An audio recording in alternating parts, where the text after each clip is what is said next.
Everyone welcome back to Shaw knowledge bank YouTube channel. स्वागत है आपका एक बार फिर से शॉ नॉलेज बैंक के यूट्यूब चैनल पर। आज हम लोग इस वीडियो सेशन में डिस्कस करने वाले हैं आपका फुल प्रैक्टिस पेपर टीए वालों के लिए। ठीक है भाई, जो 160 टीए की, 161 टीए और 162 टीए की रैली हुई थी कुपवाड़ा, बारामूला और रंगरेट में, उन बच्चों का 12 जनवरी को, ठीक है भाई साहब, यस 12 जनवरी 2025 को जो एग्ज़ाम होने वाला है, सेम एग्ज़ाम पैटर्न पे आपका जो पेपर है वो हम लोग आज डिस्कस करने वाले हैं, जिसमें आपका 20 मार्क्स का रहने वाला है। आपका जनरल नॉलेज 20 मार्क्स का नहीं, 20 एमसीक्यूज़ का आपका रहेगा जनरल नॉलेज। 20 एमसीक्यूज़, इनको आप लोग 20 इंटू 2 कर लीजिएगा, दैट इज़ 40 एमसीक्यूज़। ठीक है सर, क्या 20 सवाल होंगे और एक सवाल आपका 2 नंबर का होगा। क्लियर। जनरल साइंस आपका है सर 15 एमसीक्यूज़ होंगे और 30 नंबर हो जाएंगे आपके। मैथ्स भी वहीं पे आपका 15 एमसीक्यूज़ होंगे और इसी को आप लोग एक क्वेश्चन 2 नंबर का, 15 क्वेश्चन 30 नंबर के। ठीक है, टोटल आपका पेपर रहने वाला है 100 नंबर का। 100 में से आपने टारगेट रखना है कि 80 प्लस आप लोगों के आने चाहिए, तभी जाके आप लोग मेरिट लिस्ट में फॉल करेंगे सर। क्लियर है? अच्छे से सुन रहे हो मेरी बात, दिमाग में डाल लीजिएगा।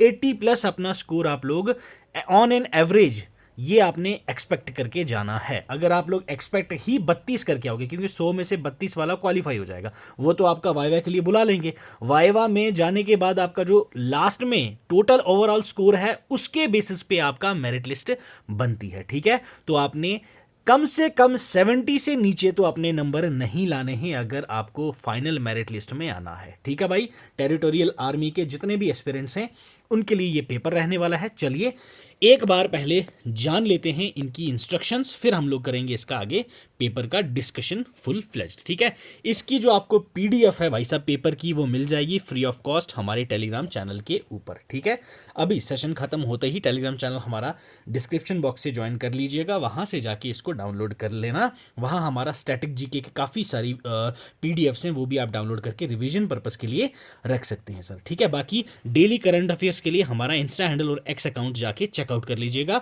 अगर अच्छा लगे मटेरियल तो ज्वाइन कर लीजिएगा, अगर ना लगे तो आप लोगों की इच्छा है सर। ठीक है, चैनल पे नए हो तो भाई सब्सक्राइब कर दीजिएगा। ठीक है, और वीडियो को लाइक तो कर ही दोगे आप लोग ये वीडियो देखने के बाद। ठीक है, चलो इंस्ट्रक्शंस आपको बता देता हूं मैं क्विकली कि भाई साहब आपको पेपर में करना क्या हो, कितने प्रकार का आपका क्वेश्चन होगा, क्या नेगेटिव मार्किंग है आपकी, और किस प्रकार से आपकी जो क्वालिफाई मार्क्स रहने वाले हैं। अगर मैं बात करूं आपके पेपर की, तो पेपर में आपकी 3 सेक्शंस होंगी भाई। ठीक है, 50 टोटल आपको क्वेश्चंस देखने को मिलेंगे। जीके में आपके होंगे 20 क्वेश्चन। ठीक है, 2 मार्क्स का हर एक सवाल होगा। जनरल साइंस में 15 क्वेश्चन, 2 मार्क्स का हर एक सवाल यहाँ भी। मैथ्स में 15 क्वेश्चन, 2 मार्क्स के हर एक सवाल आपको देखने को मिलेंगे। हर एक सवाल में आपको 4 ऑप्शंस होंगे और कोई एक ऑप्शन ही आपको सेलेक्ट करना है, 2 करोगे तो आपका वो रॉन्ग हो जाएगा। ठीक है भाई साहब, आपका जो टेस्ट है वो 1 घंटे का होगा। ठीक है सर, कितना? 1 घंटे का। यस, सही आप पढ़ रहे हो यहाँ पे। अब एग्जाम वहाँ पे आप जाके देख लीजिएगा, क्या 2 घंटे मिलेंगे आपको या 1? आज तक जो भी हुआ है उसमें आपको 1 घंटा मिलता था। इस बार वो बोल रहे हैं कि 120 मिनट्स हम बच्चों को देने वाले हैं, वो आपको वहीं पता चलेगा। आप लोग अपनी स्पीड 60 मिनट के अकॉर्डिंग सेट कर लीजिएगा। क्लियर है सर? हर सही सवाल के लिए आपको 2 नंबर दिए जाएंगे और नेगेटिव मार्किंग नहीं होगी इसमें। ठीक है, ये आपके लिए वन ऑफ द बेस्ट चीज़ है भाई।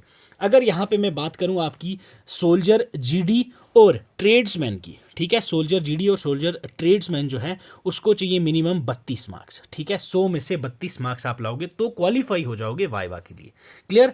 देन मैं आपकी बात करूं सर सोल्जर क्लर्क की। ठीक है, सोल्जर क्लर्क के लिए आपको 40 मार्क्स मिनिमम चाहिए अगर आपको वाइवा के लिए जाना है। ठीक है, तो पेपर आपका एक ही बार अटेम्प्ट करने को मिलेगा, तो आप ये पेपर जो है अपने जी जान लगा के अच्छे से कीजिएगा और क्वेश्चंस अच्छे से पढ़ के अटेम्प्ट कीजिएगा। यहाँ पे भी जो अभी आपके पास क्वेश्चंस आएंगे 1 बाय 1 सारे हम लोग पढ़ेंगे, उसके बाद आंसर करेंगे। ठीक है सर, तो चलो स्टार्ट करते हैं आज का पेपर। पहली सेक्शन आपकी रहने वाली है जनरल नॉलेज की, जिसमें आपके रहेंगे 20 एमसीक्यूज 40 नंबर के। ठीक है सर, चलो स्टार्ट करते हैं। आपका पहला क्वेश्चन, फर्स्ट क्वेश्चन आपसे ही पूछा गया है directly. Who gave the call do or die during quit India movement? Quit India movement के दौरान डू और डाई किस ने कहा था?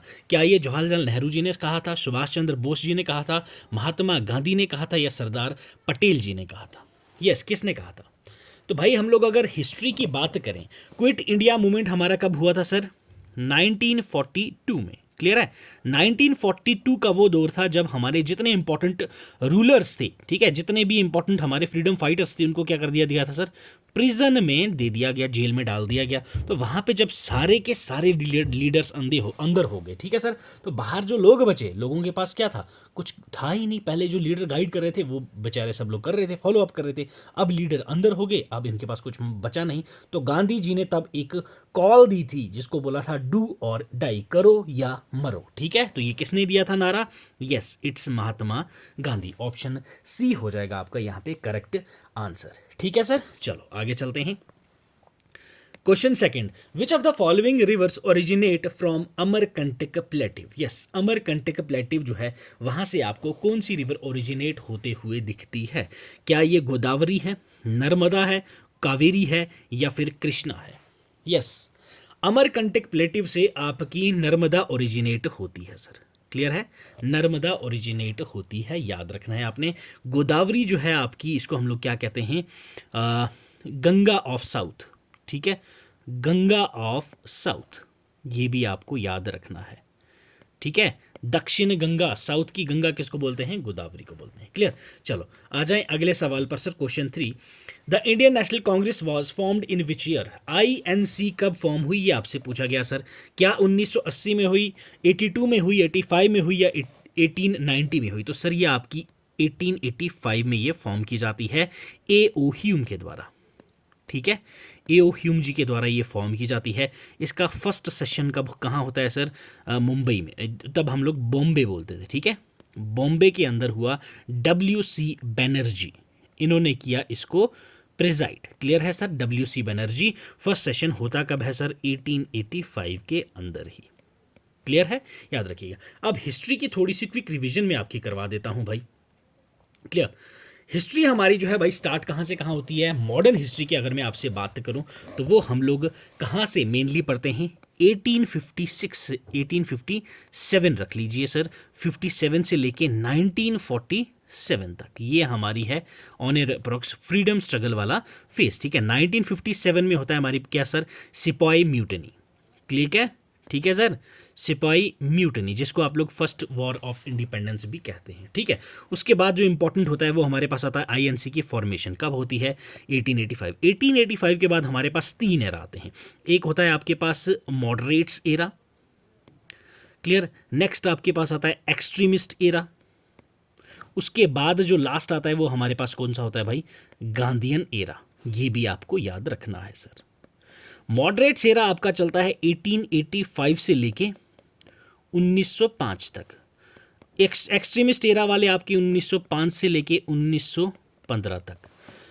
गांधीयन एरा आपका स्टार्ट हो जाता है 1915 से लेके 1948 तक। ये आपने याद रखने हैं। अब इन 3 के अंदर हुई क्या क्या चीज़ें थी, क्या क्या घटनाएं हुई, उनके बारे में थोड़ा विस्तार में जान लेते हैं, फिर आगे हम लोग मूव ऑन करेंगे। क्योंकि यहाँ पे आपके में जितने भी पोर्शंस हैं वो सारे 1 बाय 1 रिवाइज कराऊंगा। जियोग्राफी का आएगा तो जियोग्राफी हम लोग रिविजन करेंगे, हिस्ट्री आएगा तो हिस्ट्री रिवाइज करेंगे। यस, वीडियो लेक्चर थोड़ा लंबा रहेगा बट आपके लिए फ्रूटफुल रहने वाला है। ठीक है सर, चलो जो मॉडरेट्स एरा था हमारा, ठीक है, मॉडरेट्स एरा किसको फॉलो अप करते थे सर? That is PPP। ठीक है, प्रेयर प्लेज पेटिशन। ठीक है, प्रेयर प्लेज एंड पेटिशन को ये फॉलो करते थे। मतलब ये जी हजूरी वाली लोग थे। ये जो थे ये ब्रिटिश गवर्नमेंट को बोलते थे ठीक है भाई, तुम लोग जो कर रहे हो करो, हम हमें बस साथ लेके चलते रहा करो, हमारे लिए भी कुछ ना कुछ स्कीम, कुछ ना कुछ एक्ट्स वगैरह लाया करो। ठीक है, तो ये वो लोग हुआ करते थे। 1885 से लेके 1905 तक ये मॉडरेट एरा वाले चले। ये बात यहाँ पहुँचती है भाई जब आपका होता है क्या? 1905 में क्या होता है आपका? Partition of Bengal. ठीक है, पार्टीशन ऑफ बंगाल हम लोग कब करते हैं सर? 1905 में। कौन करता है? Lord Curzon. क्या बोलता है लॉर्ड कर्जन? के भाई साहब बंगाल जो है वो काफ़ी बड़ा पोर्शन है, इससे हमें क्या करना पड़ेगा? 2 हिस्सों में तोड़ना पड़ेगा, तब जाके हमें ये अच्छे से इसमें क्या कर सकेंगे, रूल कर सकेंगे, एडमिनिस्ट्रेशन कर सकेंगे। ये ब्रिटिशर्स का ऐसा कहना था, जबकि ऐसा हमें पता है भाई असलियत में ये बात नहीं थी।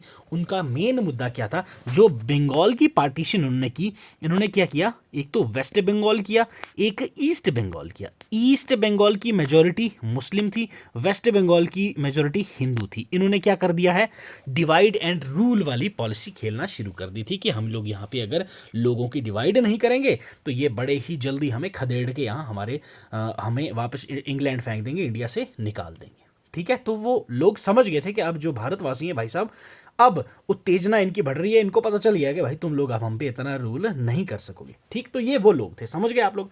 तो ये जो आग लगी, इस आग के दौरान आईएनसी जो थी भाई वो दो हिस्सों में बट गई। मॉडरेट एरा वाले जो पहले से चले आ रहे थे, अब एक्सट्रीमिस्ट एरा अलग हो गया। एक्सट्रीमिस्ट एरा वाले कौन लोग थे, ये थे मास वाले लोग। ठीक है, मासेज वाले, भीड़ इकट्ठा करने वाले, ये जो वो लोग थे जो अपना हक छीन के लेते थे, मार के लेते थे, तो उनको हम लोग एक्सट्रीमिस्ट एरा में पढ़ते थे भाई। एक्सट्रीमिस्ट एरा की कुछ इंपॉर्टेंट इवेंट्स आपको पता होने चाहिए। 1905 partition of Bengal, 1907 Surat split, ठीक है, याद रखना है Surat split. Then 1909 government of India act, clear, ये भी आपने याद रखना है। 1911 में क्या हुआ, जो पार्टीशन ऑफ बंगाल 1905 में हुआ, इसको दोबारा इसका इम्यूलमेंट हो गया, दोबारा से इसको मर्जर करना पड़ गया इनको। क्लियर, याद रखना है आपने ये। देन 1914 में हमारे पास क्या हुई सर, वर्ल्ड वॉर 1 स्टार्ट हो गई। क्लियर, याद रखना है। देन अपने पास आ जाता है इंपॉर्टेंट वन 1915। 1915 में क्या होता है सर, हमारे पास गांधी जी जो हैं वो वापस इंडिया में आ जाते हैं। किस डेट को आते हैं, 9 जनवरी 1915 को। और यही वो डेट है जिस दिन हम लोग क्या सेलिब्रेट करते हैं, 9 जनवरी को NRI डे। क्लियर, याद रखना है सर आपने ये भी। NRI डे सेलिब्रेट किया जाता है हमारा 9 जनवरी को, भारतीय प्रवासी दिवस। यहां तक समझ आया, क्लियर। मैं थोड़ा सा रब कर देता हूँ भाई, ठीक है, आई नो थोड़ी सी गुस्ताखी माफ़ में, ये जो है PPT काफ़ी गंदी कर देता हूँ भाई लिखते लिखते, तो बट आपके लिए करना पड़ेगा भाई, जब तक ये लिख के समझाऊंगा नहीं तो आपको अच्छे से समझ नहीं आए। गांधी जी कब आ जाते हैं भाई, 1915 में। ठीक है, आते ही मिलते किससे, ये GK गोखले। ठीक है, GK गोखले कौन थे, इनके पॉलिटिकल गुरु। क्लियर, क्वेश्चन आता भी है, who is the political Guru of Mahatma Gandhi, तो GK गोखले जी। क्लियर है, याद रखना। गांधी जी आए 15 में, इनसे मिले, इनको बोला भाई पहले मेरे को भारत पूरा घूमना है, देखना है कि हमारे भारत में ज़रूरत किस चीज़ की है, फिर मैं आगे काम करूंगा। तो इन्होंने बोला ठीक है। 1916 में इन्होंने अपना साबरमती आश्रम बना दिया। क्लियर, तो यहाँ आश्रम से ही इन्होंने क्या किया, अपने 3 लिटमस टेस्ट पेपर किए, जिनको हमने ट्रिक से याद किया था, केक। ठीक है, C for Champaran Satyagraha, okay, कब हुआ, 1917 में। Clear, A for Ahmedabad mill strike. ठीक है सर, अहमदाबाद मिल स्ट्राइक कब हुई, 1918 में, याद रखना। K for Kheda Satyagraha. Clear, Kheda कब हुई, 1918 में। ठीक है, अहमदाबाद 18, खेड़ा 18, चंपारण 17 में गांधी जी ने ये सब टेस्ट किए। ये सब होने के बाद गांधी जी को लगा हाँ भाई अब ठीक है, अब मैं भारतवासियों की मदद कर सकता हूँ, अब मुझे पॉलिटिकली इन होने की ज़रूरत है। ठीक है, यहाँ तक पहुँच गए, अच्छे से कनेक्ट हुए। नेक्स्ट जो हमारे पास इवेंट होती है क्या, 1918 में वर्ल्ड वॉर 1 ख़त्म। 1919 में मॉन्टेग चेम्सफोर्ड रिफॉर्म्स मिलते हैं हमें। क्लियर है सर, अभी क्विकली बोलूंगा मैं क्योंकि अभी काफ़ी क्वेश्चंस हमारे बाकी हैं। ठीक है, देन हमारे पास आ जाता है भाई 1919 में ही हमारी क्या खिलाफत मूवमेंट शुरू हो जाती है। खिलाफत मूवमेंट शुरू हो जाती है और 1920 में हमारी नॉन कोऑपरेशन मूवमेंट शुरू हो जाती है। 1920 नॉन कोऑपरेशन मूवमेंट, 1919 खिलाफत मूवमेंट। क्लियर, याद रखना है, ये मूवमेंट्स आपको याद रखनी है सर। देन अगेन 1922 में हमारा क्या हो जाता है, चोरा चोरी इंसिडेंट। ठीक है, चोरा चोरी इंसिडेंट, जो गोरखपुर में आपके 22 पुलिस वाले जला दिए जाते हैं। विस्तार में नहीं जाऊंगा, अगर आप लोगों को हिस्ट्री पढ़नी है तो प्लेलिस्ट जाके चेकआउट कर लीजिएगा, वहाँ मैंने अच्छे से डिटेल में आपको हिस्ट्री पढ़ा रखी है भाई। क्लियर है। देन हमारा होता है 1924 का INC का सेशन। ये इंपॉर्टेंट है, याद रखिएगा, क्योंकि ये इकलौता ऐसा सेशन है जो हमारे गांधी जी ने प्रेजाइड किया था। क्लियर है सर, इकलौता ऐसा INC का सेशन है जो किसने प्रेजाइड किया, गांधी जी ने प्रेजाइड किया। और कहाँ पे किया, बेलगांव। ठीक है, बेलगांव महाराष्ट्र में। ये पहला इकलौता था जो गांव लेवल पे आपका सेशन आपको देखने को मिला था सर। ठीक है, 1924। आगे चलते हैं क्योंकि फिर वीडियो काफ़ी लंबी हो जाएगी भाई, पूरी हिस्ट्री रिवाइज कराऊंगा। ये इंपॉर्टेंट इवेंट्स थी, ये आपको याद रखने की। ठीक है, चलो question fourth, which Indian plateau is rich in mineral like coal and iron ore. ठीक है भाई साहब, कौन सा प्लेट्यू है हमारा इंडिया का, कौन सा पठार है? डेक्कन प्लेट्यू, मालवा प्लेट्यू, छोटा नागपुर प्लेट्यू या फिर मेघालय प्लेट्यू? तो ये हमारे पास है छोटा नागपुर प्लेट्यू। ठीक है भाई साहब, छोटा नागपुर प्लेट्यू आपने याद रखना है। Rich in iron, rich in coal, rich in magnesium, rich in हर एक कोई भी मिनरल में रिच कौन सा है, छोटा नागपुर प्लेट्यू टिक करके आ जाइएगा आंखें बंद करके, ये मेरी गारंटी है आपको। क्लियर है, याद रहेगा। चलो अब प्लेट्यूव्स को आपने सिंपल क्या याद रखना है भाई, 1 मिनट में आपको बता देता हूं।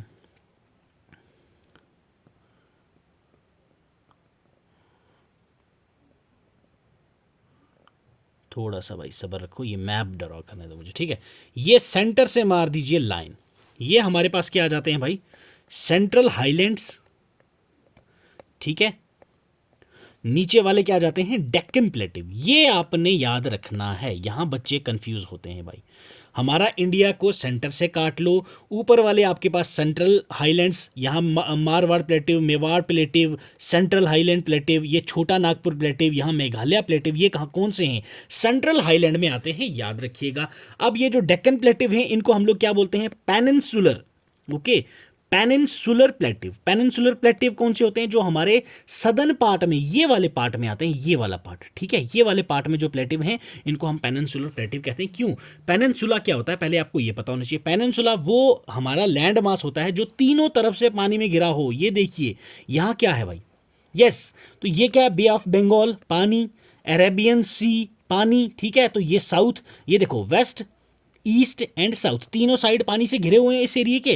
दैट्स वाई हम इसको क्या बोलते हैं, पेनिनसुला बोलते हैं। तो नीचे वाले इंडिया, जो साउथ वाले इंडिया में जितने भी प्लेट्यूज हैं, डेक्कन प्लेट्यू बोलते हैं उनको, पेनिनसुलर प्लेट्यू भी कहा जाता है। ये पॉइंट भी आपको याद रखना है, कंफ्यूज नहीं होना है। ठीक है सर, चले नेक्स्ट क्वेश्चन 5 देखिए, which is the smallest continent by area. ठीक है, एरिया वाइज आपका कौन सा स्मॉलेस्ट कॉन्टिनेंट है, तो इट्स ऑस्ट्रेलिया। क्लियर है भाई, अगर सबसे बड़ा बोल पूछा जाए आपसे तो वो कौन है, एशिया है। ठीक है, चलो question 6, which is the smallest state in India by area. Area wise सबसे स्मॉलेस्ट स्टेट कौन सी है, गोवा, सिक्किम, त्रिपुरा या नागालैंड? Yes, it's Goa. अगर हम लोग कोस्ट लाइन भी देखें तो, ठीक है, कोस्ट लाइन की अकॉर्डिंग भी देखें तो गोवा ही है सबसे स्मॉलेस्ट स्टेट जो शेयर करता है, और गुजरात आपका है जिसमें सबसे लंबी कोस्ट लाइन है हमारे इंडिया की। क्लियर है, तो वो गुजरात होगा आपका। क्वेश्चन 7 पे आ जाओ, which river is known as the sorrow of Bihar. Sorrow of Bihar हम लोग किस रिवर को कहते हैं, गंगा, कोसी, यमुना या गोदावरी? Yes, it's Kosi. ठीक है भाई साहब, और गोदावरी को मैंने क्या बोला था आपको, Ganga of south, Ganga of south. ये पॉइंट्स आपने याद रखने हैं, ऐसे ही डायरेक्ट क्वेश्चंस आपको एग्जाम में पूछे जाते हैं। What is the capital of Uttarakhand? Easy question, one of the easiest question. Dehradun, Haridwar, Nainital या मसूरी? तो yes, it's Dehradun. Which plateau is known as the Deccan plateau? अभी मैंने आपको ये समझाया था। यस, मालवा प्लेट्यू, छोटा नागपुर प्लेट्यू, पेनिनसुलर प्लेट्यू या मेघालय प्लेट्यू? तो yes, it's peninsular plateau. Option C हो जाएगा आपका करेक्ट आंसर। क्वेश्चन 10 पे आ जाएं, which Indian state shares the longest international border with Bangladesh. Bangladesh के साथ कौन सी स्टेट है जो सबसे लंबा बॉर्डर शेयर करती है? तो वो आपके पास सर वेस्ट बंगाल। पढ़े बिना ही ये बच्चों को पता होना चाहिए था। चले, Durand cup is associated with which game? बताएं सर, कौन सी गेम के साथ आपका दुरंद कप एसोसिएटेड है? वॉलीबॉल, फुटबॉल, क्रिकेट या फिर हॉकी? तो दुरंद कप आपका फुटबॉल से रिलेटेड है। ठीक है भाई, क्लियर। चलो, what is observed on October 2 in India? 2 अक्टूबर को इंडिया में क्या सेलिब्रेट किया जाता है? क्या ये रिपब्लिक डे है जो हम सेलिब्रेट करते हैं 26 जनवरी को? क्या ये इंडिपेंडेंस डे है जो हम सेलिब्रेट करते हैं 15 अगस्त को? क्या ये गांधी जयंती है? यस, इट्स गांधी जयंती जो हम सेलिब्रेट करते हैं 2 अक्टूबर को। क्लियर है सर, याद रखना है ये आपने। चलो, when is world AIDS day observed? World AIDS day कब सेलिब्रेट करा जाता है आपका? दिसंबर 1, नवंबर 14, दिसंबर 10, जनवरी 12। यस, किस डे को सेलिब्रेट करते हो आप लोग वर्ल्ड एड्स डे? तो यस मेरे भाई, इट्स दिसंबर 1 दिसंबर को आप लोग सेलिब्रेट करते हैं वर्ल्ड एड्स डे, ठीक है। Which day is celebrated as army day in India, India में आर्मी डे कब मनाया जाता है, तो ये आपका जनवरी 15 को। आपका एग्जाम किसका है, टीए का, तो टीए डे अगर मैं आपसे पूछूं कब मनाया जाता है, तो यस, इसका आंसर आप लोग मुझे कमेंट सेक्शन में दीजिए। टेरिटोरियल आर्मी डे हम लोग कब मनाते हैं, ये भी आपको पता होना चाहिए भाई, तो ये आप लोग आंसर मुझे कमेंट सेक्शन में देंगे। What is celebrated on June 5, 5 जून को हम लोग क्या सेलिब्रेट करते हैं, क्या ये वर्ल्ड एनवायरनमेंट डे होता है, क्या ये इंटरनेशनल योगा डे होता है, क्या ये वर्ल्ड हेल्थ डे होता है, या फिर अर्थ डे होता है, तो यस, इस दिन हम लोग सेलिब्रेट करते हैं वर्ल्ड एनवायरनमेंट डे, ठीक है सर। चलो आ जाओ क्वेश्चन 16 पर। Which is the highest gallantry award in India, one of the important award भाई, यस, गैलेंट्री अवार्ड सबसे हाईएस्ट कौन सा होता है, परमवीर चक्र, महावीर चक्र, अशोक चक्र या कीर्ति चक्र। सबसे बड़ा गैलेंट्री अवार्ड आपको कौन सा देखने को मिलता है इंडिया के अंदर, गैलेंट्री अवार्ड कौन से होते हैं, यस, ये आपको मिलिट्री अवार्ड देखने को मिलते हैं, मिलिट्री अवार्ड। तो सबसे हाईएस्ट कौन सा होता है ये आपको पता होना चाहिए भाई, बताओ हाईएस्ट गैलेंट्री अवार्ड कौन सा होता है, गैलेंट्री अवार्ड, तो यस, इट्स परमवीर चक्र, ठीक है भाई साहब, ऑप्शन ए हो जाएगा आपका करेक्ट आंसर। परमवीर चक्र जो है ये आपका हाईएस्ट गैलेंट्री अवार्ड होता है, ठीक है, ये हाईएस्ट, फर्स्ट ये आपके पास देखने को मिलता है, महावीर चक्र आपका सेकंड हाईएस्ट गैलेंट्री अवार्ड देखने को मिलता है सर, महावीर चक्र। महावीर चक्र के बाद आपको वीर चक्र, ठीक है, वीर चक्र, ठीक है, ये आपको थर्ड हाईएस्ट देखने को मिलता है, वीर चक्र, क्लियर है, याद रखिएगा। उसके बाद आपके पास अशोक चक्र भी आता है सर, ठीक है, अशोक चक्र ये आपका हाईएस्ट गैलेंट्री अवार्ड है, मगर पीस टाइम के लिए, ये भी आपने याद रखना है, पीस टाइम, ठीक है, पीस के लिए हाईएस्ट गैलेंट्री अवार्ड कौन सा होता है, तो वो होता है आपके पास अशोक चक्र, ये भी आपने याद रखना है सर, ठीक है। चलो move to next question. Who was first Indian commander in chief of Indian army, yes, K M Cariappa, Sam Manekshaw, Bipin Rawat ji, Arjan Singh ji, yes, तो yes, it's K M Cariappa, option A हो जाएगा आपका करेक्ट आंसर।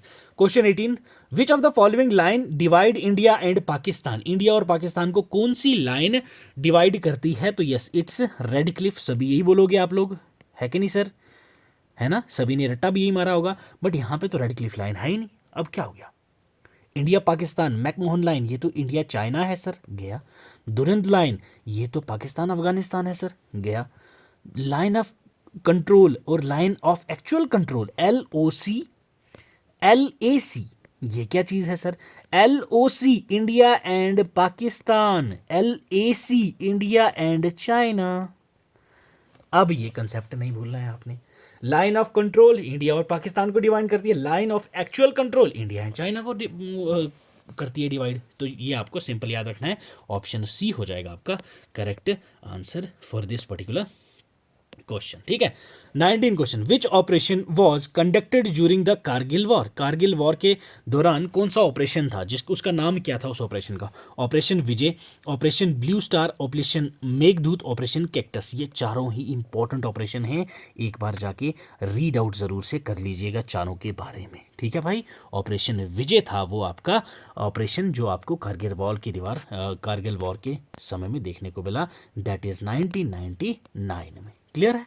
चलो question 20, what is the headquarter of the Indian army called, Indian army का जो headquarter है उसको आप लोग क्या कहते हैं, क्या ये आर्मी हाउस कहलाता है, सेना भवन कहलाता है, फोर्ट विलियम कहलाता है, या फिर नॉर्थ ब्लॉक कहलाता है, यस, तो भाई साहब ये है आपके पास सेना भवन, ऑप्शन बी हो जाएगा करेक्ट आंसर। अभी अभी हाल ही में हमारी जो इंडियन नेवी है, ठीक है भाई साहब, IN इंडियन नेवी जो है, इन्होंने अपने जो हेडक्वार्टर है उसका नाम चेंज किया है, क्या नाम लिखा है भाई, नौसेना भवन, नौसेना भवन, ठीक है, तो ये भी आपको न्यू दिल्ली के अंदर देखने को मिलता है, और सेना भवन भी आपको न्यू दिल्ली के अंदर देखने को मिलता है, ठीक है सर।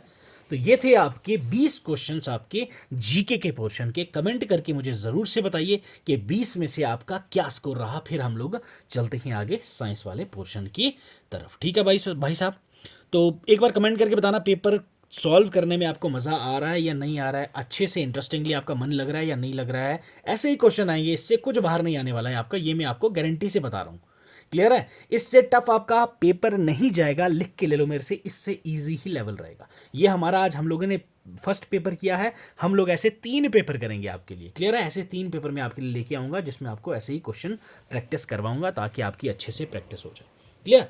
नेक्स्ट पोर्शन आपका आ जाएगा जनरल साइंस का। इसमें आपके रहने वाले हैं 15 क्वेश्चन, हर एक क्वेश्चन 2 नंबर का, तो टोटल हो गए 30 मार्क्स का ये वाला पोर्शन। ठीक है, चलो आ जाओ भाई पहले क्वेश्चन पे। एसआई यूनिट ऑफ फोर्स, ठीक है, फोर्स की एसआई यूनिट पूछी गई क्या? न्यूटन, जूल, पास्कल, वॉट, तो ये आपके पास हो जाएगा न्यूटन। क्लियर है सर? इजी क्वेश्चन था।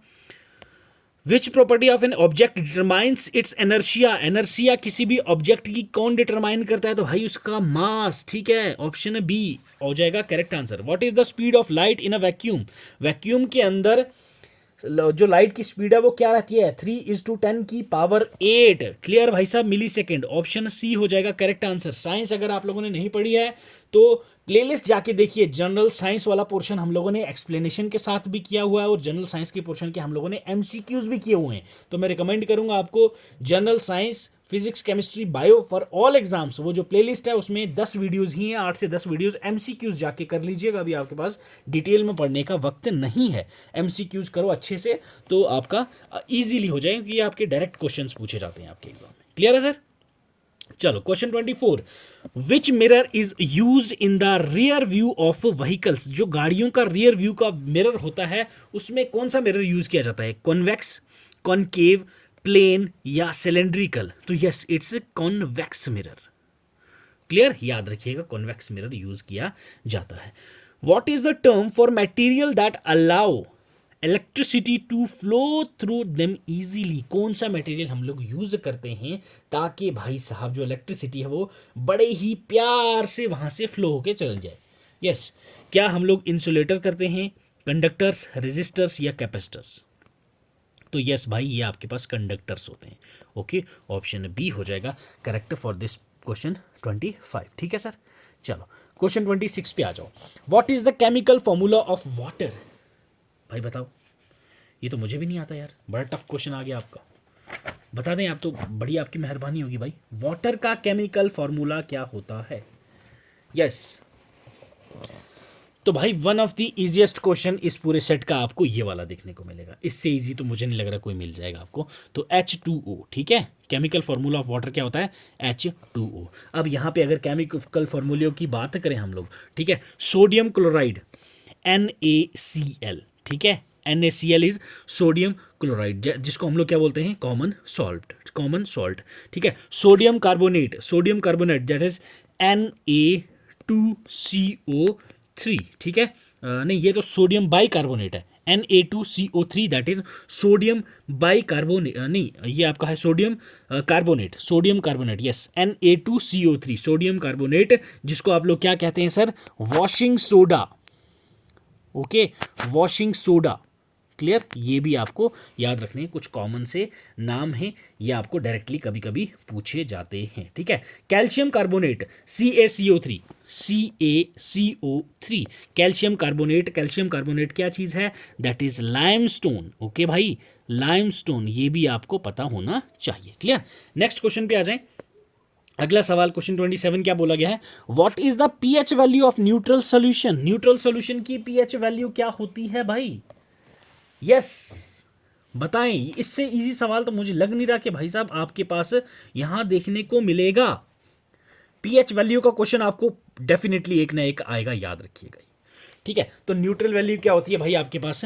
7, याद रखिएगा। अब पीएच वैल्यू कभी कभी आपको डायरेक्ट पूछा जाता है, जैसे कि मैरीन वाटर, ठीक है, मैरीन वाटर का आपका पीएच वैल्यू क्या होता है पूछेंगे भाई, तो ये आपके पास क्या रहता है?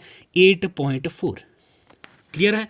नेक्स्ट, ब्लड की पीएच वैल्यू पूछ लेते हैं कभी कभी, ठीक है, तो ये है आपका 7.4, याद रखना है आपने। ये सलाइवा जो आपकी थूक होती है, इसका भी पीएच वैल्यू डायरेक्टली पूछ लेते हैं कभी कभी, तो इसका क्या रहता है? 6.5 से 7.5, वेरीज पर्सन टू पर्सन। ठीक है, मिल्क का आपका क्या पूछ लेते हैं? यस भाई साहब, कभी कभी पीएच वैल्यू मिल्क का 6.4। क्लियर, याद रखना है। सिंपली यूरिन का पूछ लेते हैं कभी कभी, यूरिन का भी बता दें आप लोग पीएच वैल्यू क्या है, तो भाई साहब 6। ठीक है, नेक्स्ट आपके पास आ जाता है एल्कोहल। ठीक है, एल्कोहल, एल्कोहल का कितना होता है 2.8। ठीक है, नेक्स्ट अगर मैं बोलूं आपको लेमन, नींबू, नींबू की पीएच वैल्यू क्या रहती है 2.2। क्लियर, याद रहेगा। चलो अब चलते हैं आगे। Which gas is known as laughing gas. Laughing gas हम लोग किसको कहते हैं? क्या ये कार्बन डाइऑक्साइड है, क्या ये ऑक्सीजन है, क्या ये नाइट्रस ऑक्साइड है, क्या ये अमोनिया है? तो यस, इट्स नाइट्रस ऑक्साइड, इसको हम लोग लाफिंग गैस भी कहते हैं। ठीक है भाई साहब, चलो important one, what is the main component of table salt. Table salt का मेन कंपोनेंट क्या होता है? Yes, it's sodium chloride, NaCl, हम लोगों ने अभी पढ़ा सी NaCl, सोडियम क्लोराइड, जिसको आप लोग कॉमन सॉल्ट भी कहते हैं। ठीक है, पोटेशियम क्लोराइड। ठीक है, अब ये पोटेशियम क्लोराइड, इसको पोटेशियम नाइट्रेट भी आप लोगों ने याद रखना है। पोटेशियम नाइट्रेट आपको डायरेक्टली कभी कभी पूछ लेते हैं, KNO3, पोटेशियम नाइट्राइट। ठीक है, पोटेशियम नाइट्राइट, ये आपका क्या है, साल्ट पेटर भी होता है और नाइट्राइट भी हम लोग इसको बोलते हैं। तो ऑप्शन ए हो जाएगा आपका करेक्ट आंसर। जो आपका टेबल सॉल्ट का कंपोनेंट होता है वो आपके पास होता है सोडियम क्लोराइड। क्लियर, चलो। विच acid is found in vinegar. Vinegar में आपको कौन सा एसिड देखने को मिलता है सर? यस, वेनेगर में कौन सा एसिड होता है, बताइए मेरे भाई। वेनेगर में कौन सा एसिड देखने को मिलता है? तो yes, it's acetic acid. Okay, option A हो जाएगा आपका करेक्ट आंसर। अगर मैं यहां आपकी बात करूं सिट्रिक एसिड की, दैट इज C6H8O7, C6H8O7, ये आपका क्या है, सिट्रिक एसिड है। सिट्रिक एसिड आपका किस किस में होता है ये आपको पता होना चाहिए। लेमन में आपको देखने को मिलता है। ठीक है सर, ऑरेंज में आपको देखने को मिलता है। ठीक है सर, उसके बाद टोमेटो में आपको देखने को मिलता है। तो यहाँ इन सब में आपको क्या देखने को मिलता है, सिट्रिक एसिड। एसिटिक एसिड अभी मैंने आपको बता दिया किस में देखने को मिलता है भाई साहब, आपको विनेगर में देखने को मिलता है। नेक्स्ट आपकी अगर मैं बात करूँ टार्ट्रिक एसिड। ठीक है, ये जो सी पार्ट में आपको दे रखा है टार्ट्रिक एसिड। टार्ट्रिक एसिड में आपको क्या है, मैंगो, रॉ मैंगो जो होते हैं। ठीक है, और रॉ मैंगो में आपको देखने को मिलता है। ग्रेप्स में आपको टार्ट्रिक एसिड देखने को मिलता है। ठीक है, ग्रेप्स के बाद बनाना में होता है ये। ठीक है, बनाना के बाद पाइनएप्पल में आपको देखने को मिलता है ये। तो ये सभी आपको याद रखने हैं। क्लियर, उसके बाद आपके पास ऑक्जेलिक एसिड। ऑक्जेलिक एसिड आपके पास कहाँ देखने को मिलता है भाई, ऑक्जेलिक एसिड, ऑक्जेलिक एसिड। तो ऑक्जेलिक एसिड आपको स्पिनिच, पालक, ठीक है, स्पिनिच में देखने को मिलता है, जो आप पालक खाते हैं। ठीक है, उसके बाद आपके पास अगर मैं बात करूं लैक्टिक एसिड कहाँ देखने को मिलता है भाई, लैक्टिक एसिड दही में आपको देखने को मिलता है, मिल्क में देखने को मिलता है आपको लैक्टिक एसिड। दही जो जमता है वो लैक्टिक एसिड की प्रॉपर्टीज की वजह से ही जमता है। ठीक है, लैक्टिक एसिड। क्लियर, नेक्स्ट अगर मैं आपसे बात करूं फॉर्मिक एसिड। फॉर्मिक एसिड जो आंट और बीज आपको स्टिंग करती हैं, जो आपको काटती हैं आंट्स और बीज, उसमें क्या होता है आपकी फॉर्मिक एसिड होती हैं। ये भी आपको याद रखना है। तो ये सभी चीज़ें थी आपकी एसिड से, एसिड बेसिस और सॉल्ट का क्वेश्चन था, ये आपको इंपॉर्टेंटली याद रखना होता है भाई। क्लियर, चलो नेक्स्ट आ जाए क्वेश्चन 31 पे। क्वेश्चन 31 आपसे क्या पूछा गया है भाई, yes, which part of cell is known as power house. Cell का कौन सा पार्ट यहां पे पावर हाउस कहलाता है, न्यूक्लियस, माइटोकॉन्ड्रिया, राइबोसोम या साइटोप्लाज्म। तो yes, it's mitochondria. Option B हो जाएगा आपका correct answer. Mitochondria is power house of the cell. ठीक है, पहली चीज, सेल जो है ये डिस्कवर किसने किया था आपको याद रखना है सर, तो it's Robert Hooke. Okay, Robert Hooke ने ये जो आपका है सेल ये डिस्कवर किया था 1665 में। क्लियर, ये पॉइंट आपको याद रखने हैं। ठीक है सर, बाकी अगर मैं सेल की बात करूं, ठीक है भाई साहब, प्रोटेक्टिव लेयर जो प्लांट की होती है, जो प्लाज्मा मेम्ब्रेन के बाहर होती है, उसको हम लोग क्या बोलते हैं, सेल वॉल। क्लियर, क्या बोलते हैं, सेल वॉल। ये क्या होती है, एक प्रोटेक्टिव वॉल होती है, प्रोटेक्टिव लेयर होती है, जो प्लांट्स की आउटसाइड में प्लाज्मा मेम्ब्रेन बन के बाहर बैठी होती है। ठीक है, सेल वॉल जो है वो सिर्फ और सिर्फ प्लांट सेल्स के अंदर ही होती है। ठीक है भाई साहब, सेल चीज क्या, अगर मैं आपसे पूछूं तो सेल क्या है, basic structural and functional unit है लिविंग ऑर्गेनिज्म की। ठीक है, एक सेल जो होता है वो बेसिक स्ट्रक्चरल और फंक्शनल यूनिट है किसका, लिविंग ऑर्गेनिज्म की। क्लियर, तो उसका पावर हाउस किसको कहते हैं हम लोग, माइटोकॉन्ड्रिया को कहते हैं। ठीक है सर, चलो next question 32, what is the main function of red blood cells in the body. Body के अंदर रेड ब्लड सेल्स का फंक्शन क्या होता है। यस, रेड ब्लड सेल, बताएं मेरे भाई, रेड ब्लड सेल का क्या फंक्शन होता है। क्या वो इन्फेक्शन से लड़ते हैं, क्या वो ट्रांसपोर्ट करते हैं ऑक्सीजन को, या प्रोड्यूस करते हैं हार्मोन्स को, या फिर खाने को डाइजेस्ट करते हैं। तो यस, ये आपके ऑक्सीजन को ट्रांसपोर्ट करने में मदद करते हैं रेड ब्लड सेल्स। ठीक है सर, क्लियर, याद रहेगा। चलें आ जाएं अगले सवाल के ऊपर, विच विटामिन इज प्रोड्यूस्ड। ठीक है, कौन सा विटामिन प्रोड्यूस होता है जब हमारे इंसानों की बॉडी जो है वो धूप के साथ टच में एक्सपोज होती है। मतलब सिंपली आपसे पूछा गया है कि धूप के टच में आता ही हमारी बॉडी में कौन सा विटामिन बनता है, कौन सा विटामिन जनरेट होता है, ये आपसे पूछा गया है। क्या ये विटामिन ए है, विटामिन सी है, विटामिन डी है, विटामिन के है। तो यस, विटामिन डी। ठीक है भाई साहब, विटामिन डी आपको बोलते हैं ना कि धूप में बैठना चाहिए, धूप से विटामिन डी मिलता है। तो यस, इट्स विटामिन डी। हमारे पास विटामिन कितने प्रकार के होते हैं भाई, यस बताएं ज़रा। तो हमारे पास जो विटामिन होते हैं वो होते हैं दो प्रकार के। ठीक, क्लियर, याद रखिएगा। एक होते हैं हमारे पास फैट सोल्यूबल, ठीक है, फैट सोल्यूबल। दूसरे हमारे पास आते हैं water soluble, water soluble. Clear sir, याद रखना है। ठीक है, A D E K ADEK and water soluble are B and C. ठीक है, एडिक बहुत क्यूट, एडिक बी सी। ठीक है, एडिक बहुत क्यूट, एडिक एक फैट लड़का है। ठीक है, A D E K edict हो गया मतलब फैट सोल्यूबल विटामिन हो गई है। ये बहुत क्यूट लड़का है, बहुत क्यूट लड़का है। कब बहुत क्यूट लगता है, जब ये पानी पीता है। एडिक जो फैट लड़का है मतलब फैट सोल्यूबल एडिक हो गए। एडिक जब पानी पीता है तो क्या लगता है, बहुत क्यूट लगता है, बी सी लगता है। तो that's why ADEK fat soluble, B C water soluble. तो टोटल आपके पास 6 प्रकार के विटामिन आपको देखने को मिलते हैं। विटामिन ए की कमी से हमें कौन सी डिजीज होती है, नाइट ब्लाइंडनेस, जो ड्राई स्किन हो जाती है, वीक टीथ हो जाता है। क्लियर है। विटामिन ए को हमारा साइंटिफिक नेम क्या है, रेटिनॉल। विटामिन बी की बात करूं, साइंटिफिक नेम क्या है, थाइमाइन। इसकी वजह से क्या होता है, जो याददाश्त है वो कमजोर हो जाती है। ठीक है, बेरी बेरी की जो डिजीज है वो भी हमें विटामिन बी की कमी से होती है, B1। Clear. Vitamin B2 riboflavin, riboflavin क्या होता है, sore throat, amnesia, skin disorder आपको विटामिन B2 की कमी से होता है, राइबोफ्लेविन। ठीक है। विटामिन B3 नियासिन बोलते हैं हम लोग, इसकी वजह से आप लोग इनडाइजेशन आपकी बॉडी में हो जाएगा, आपको पाचन तंत्र आपका अच्छे से काम नहीं चलेगा। ठीक है, उसके बाद फैटिक, मोटापा आपका बढ़ना शुरू हो जाएगा। B4 को हम लोग क्या बोलते हैं, एडिनाइन, एडिनाइन। ठीक है, इसकी वजह से क्या है, आपका जो नोजिया होगा, स्किन डिसऑर्डर होगा, ब्लड डिसऑर्डर आपको देखने को मिलता है। ठीक है सर भाई साहब। नेक्स्ट आपके पास आ जाता है B5। ठीक है, जिसको पेंटोथेनिक एसिड बोलते हैं, पेंटोथेनिक एसिड। इसकी वजह से क्या है, हेडेक होगा। ठीक है, इंसोम्निया होगा। उसके बाद गैस की आपको प्रॉब्लम होना शुरू हो जाएगी, किसकी, विटामिन B5 की डेफिशिएंसी से। विटामिन B6 पायरिडॉक्साइन, पायरिडक्शन, इससे आपके क्या है, मूड स्विंग्स आपको ज्यादा से ज्यादा होंगे, मूड स्विंग्स होते हैं इससे। ठीक है, नेक्स्ट आ जाता है आपके पास B12 आपके पास कौन सा होता है, that is cyanocobalamin. Okay, cyanocobalamin. उससे क्या होगा, जोड़ों में दर्द, ठीक है, डेंटल आपके दांतों में, मसूड़ों में दर्द, क्रोनिक फैटिग आपको देखने को ज्यादा से ज्यादा मिलती है। Vitamin C ascorbic acid.